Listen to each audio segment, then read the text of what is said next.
Hey everyone, my name's Charlie Helms and I'm a junior information systems major from Daphne, Alabama, and I've chosen to focus my speech on my love for travel.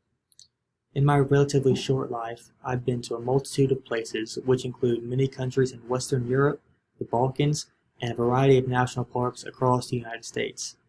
My love for traveling really stems from my parents, and particularly my mother. And for as long as I can remember, my parents have urged the importance of travel.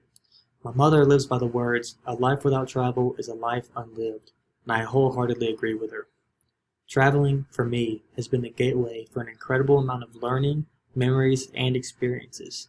And one of my greatest memories from traveling is when I was in Greece. I was actually on a school trip in Greece, and part of the trip was spent on a cruise between multiple islands. One of the stops was in Santorini, and I chose to take an excursion to hike up a dormant volcano. Once we got to the top, we got the chance to swim in the crater, and the crater was connected to the Mediterranean Sea, and the water inside was naturally heated by volcanic activity. Another cool experience I've had was skydiving in Whitefish, Montana. My family was in Montana visiting Glacier National Park, and I noticed that an outfitter in town offered skydiving. My father and I instantly made a beeline for the outfitter and were on a plane in the next 20 minutes. Skydiving in itself is an amazing experience, but it's also a really cool confrontation with fear.